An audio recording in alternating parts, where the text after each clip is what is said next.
Hey everyone, what's up? It's Scott, the Frozen Gamer. So right after I started to do this series of the hottest games from Board Game Geek's hotness list last week, it ended up that this past week their hotness list bugged out a little bit. So this week's results come with a bit of an asterisk, but you know, I gotta go with what I got, so that's what we're doing.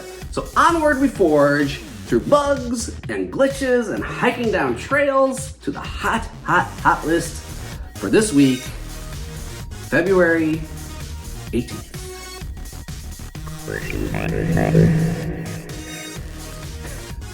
So quickly to explain what I'm doing here, I created a code that parses through the Board Game Geek's hotness list, and it comes up with a score for all the top 50 games, and then at the end of the week, it aggregates all those scores together, and then I go over the top 10 games with you. So first though, I'm gonna go over some other games that were on the list, some interesting games that were big movers and shakers. So there were 12 new games to receive points this week that didn't last week. None of them were in the top 10. And some of the more hot ones were Oxono, which just reminds me of kitchen appliances, not appliances, kitchen utensils, like the OXO brand, because it's spelled O-X-O-N-O. Fractured Sky, Bus is back on the list because it's being reprinted. Not back on the list, but Bus is back because it's being reprinted. And Dice Raiders, and the top new game of this week came in 24th, and that is Matthew Leacock's Daybreak, the game about climate control, which is really cool. So the biggest faller off the list this week was Last Light, who fell from 24th with 159 points, all the way off the list with 0 points, which is kind of sad. I just backed the upgrade pack for the aliens. I wish this game was still on the list, but games gotta fall. Speaking of falling, the other two big fallers were Euthia Torment of Resurrection and Revive. They stayed on the top 50 list, or top list of any games that received points, but they fell at least 20 spots or more. Some of the big movers that moved up 20 spots or more were Frosthaven in 30th, Mlem Space Agency moving up from 45th to 19th because nothing in the world beats cute space kittens. And the big mover outside the top 10 this week moved all the way from 59th, just missing the top 10 to 12th. And that's Undaunted 2200 Callisto, which is the new futuristic version of the Undaunted series, which is the deck building war game. And that's the thing right now is war games in outer space. We got Undaunted 2200 Callisto's doing it, and also coming out this year is not Red Dead Redemption, but Red Dust Rebellion by GMT Games, Jared Carmichael from 3 Minute Board Games. So definitely check that one out too. It's not on the hot list right now. It will be when it gets released. I'm sure it will. Red Dust Rebellion, but we're talking about Undaunted 2200 Callisto, 12th place. 4 games fell outside of the top 10. So Heat cooled down just enough to fall out of the top 10 in 11th place. Brass Birmingham, the game that I said should never leave the top 10 as long as it's still number 1 in Board Game Geek, because I think the top game of Board Game Geek should be in the top 10 hot games of all time, or of the week. That's Brass Birmingham. It fell out to 13th place.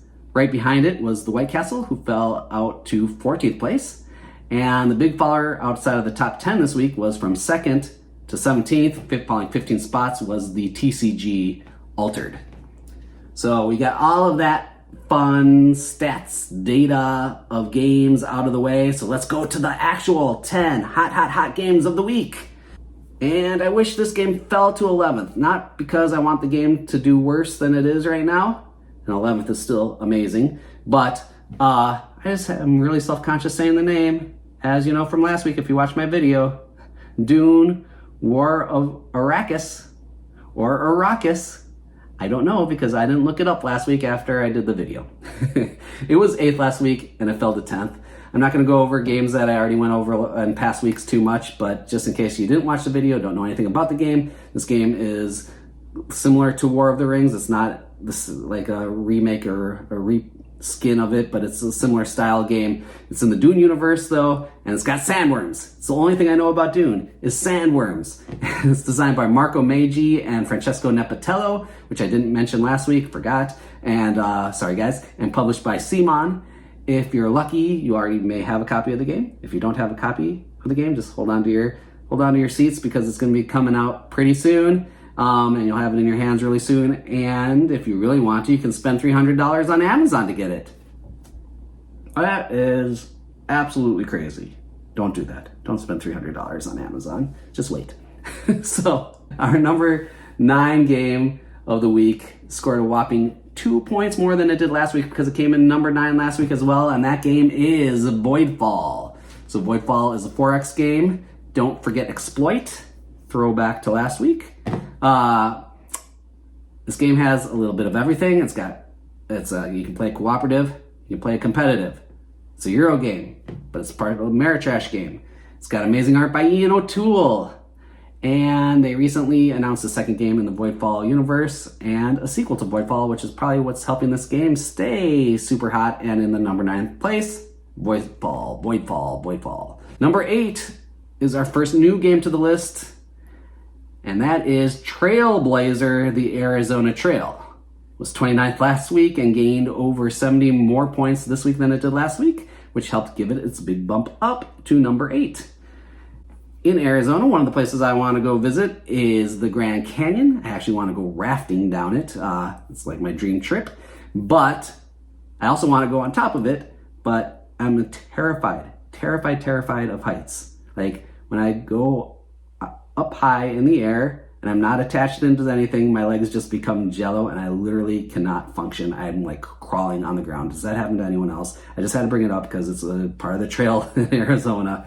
And you can visit the Grand Canyon in the game, actually. Let's get one thing clear about this game. And once again, I assumed the wrong thing about a game. And I thought this was the sequel to Trailblazer that came out last year, the game where you play out cards and create 3 different trails.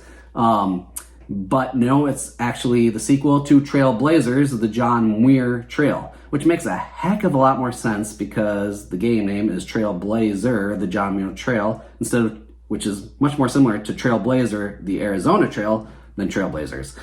This is Dan Rice III's follow-up to the John Muir Trail.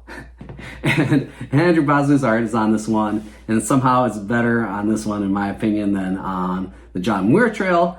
Especially if you like pink sunsets over just gorgeous landscapes. It's beautiful. It's really beautiful. So this game has a bunch of mechanisms kind of mashed together. It's got worker placement in it. It's got resource collecting. It's got tracks that you got to climb up, all while trying to become rich by collecting the most gold. It's got some weird name to it, like spiritual gold or some mysterious gold. I forgot what it is, but basically it's victory points. And the game it looks wonderful.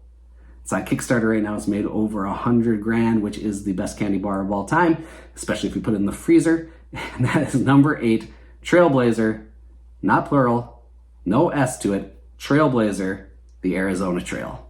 There's no number 7 game this week, and it's not because it was captured by the Citadel. The 7th Citadel, which is also lower on this list. It's because we had a tie for 6th place, both of them being the oldest games in the top 10, and they were both released in 2021. So the first one we'll talk about is Ark Nova, and it was also in 6th last week. And like, what can I say about Ark Nova that you don't already know? If you haven't played it yet, give it a whirl. If you haven't played the expansion yet, like me, give that a whirl. It's probably why it's staying hot right now. This game is just amazing. If you have 3 to 4 hours, because it's a long game, it's one of the best, one of the fastest climbing games up BGG's rankings that I've ever seen.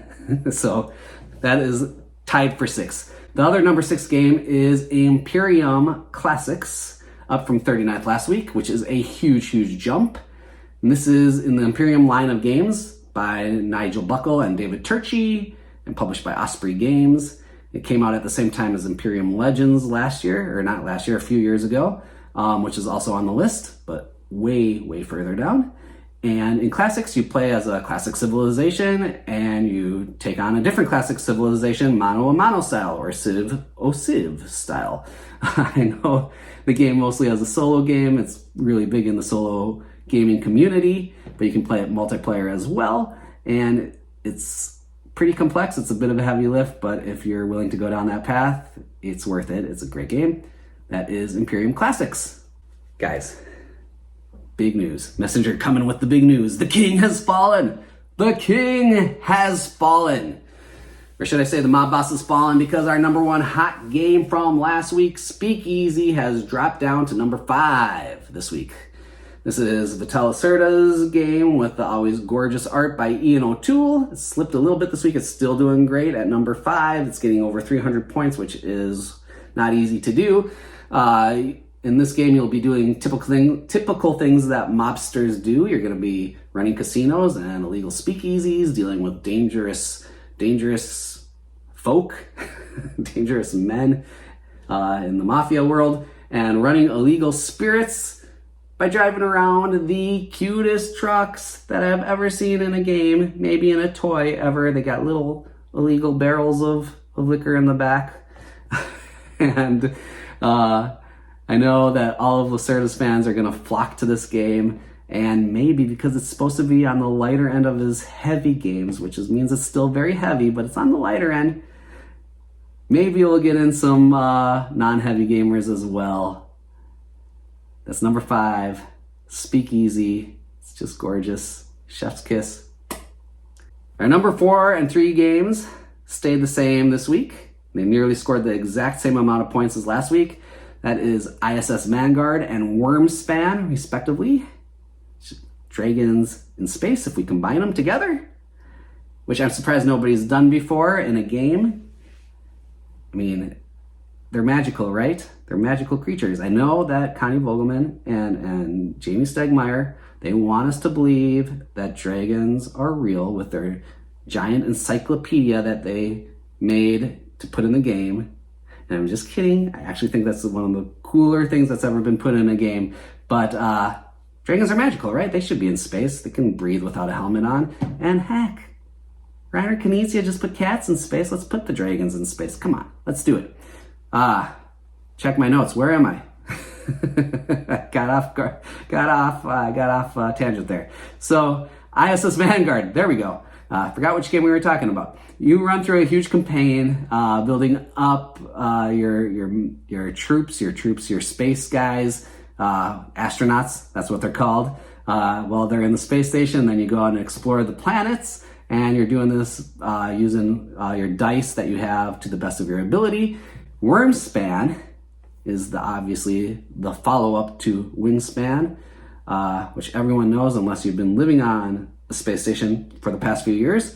I mean, all the reviews are saying that Wormspan is like a step up in complexity than Wingspan, and a lot of them are saying it's a step up in actual enjoyment of the game as well. I already, like most people, think Wingspan is just an unbelievable genius of a game, so I do want to give Wormspan a go when I get my hands on a copy. That is number 4 and 3, ISS Vanguard and Wormspan. So our number 2 moved up from number 22 last week, and that is Mythwind. This game has made over $1 million on Kickstarter.